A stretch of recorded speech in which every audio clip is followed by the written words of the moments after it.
Okay, quick disclaimer. Always ask ahead of time if your surgeon or potential surgeon is okay with you videotaping your consultation.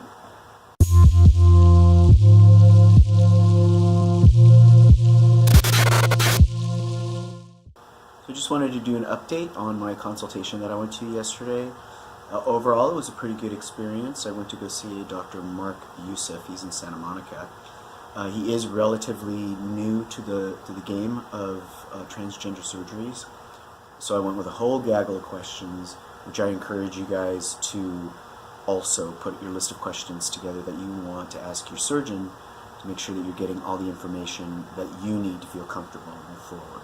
So that kind of naturally led me to asking what affiliations that he had, hospitals, other doctors. Here in Los Angeles, we have the LA Gender Center, which is very active in vetting surgeons to make sure that they have the right information, that they are doing surgeries for the right reasons, and to make sure that they can steer patients to the proper surgeons.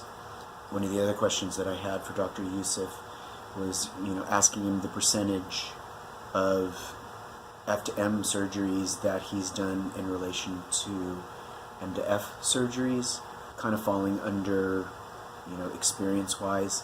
He did share with me that the higher percentage is F to M surgeries that he's done. Another thing that's good to get from your doctor is a list of referrals, patients that have worked with them and that are willing to speak to you about their experience with their doctor. You're also going to want to ask to look at before and after photos of their patients to get a gauge of what your potential outcome can be. Of course, everyone heals differently, so you can kind of get an idea, but it's not going to be exact. Other good information to have is if you are coming to the table with insurance, to find out whether or not that surgeon is in or out of your network, your insurance network, because it can make a huge difference as far as pricing is concerned. If you are going in with insurance and they happen to tell you that they are out of your network, then it might be a good idea to ask what the out-of-pocket cost would be for the surgery, as if you were coming to the table without any insurance at all. Because depending on your insurance, your out-of-pocket or deductible can possibly be as much as if you were paying out-of-pocket. As I mentioned in my previous video, I will be going to get other consultations. I think I have a total of 4 when everything is all said and done that I will be going to. I have another one coming up next week, so I will be posting updates based on those appointments as well. I have Dr. Youssef that's coming up next week.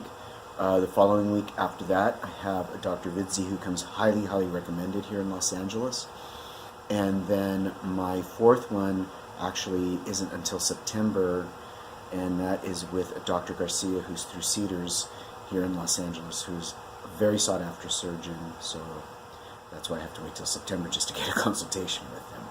But in the meantime, what I would love to hear is any specific questions that you all have in regards to the process, especially going through it at a later age, because our bodies heal differently.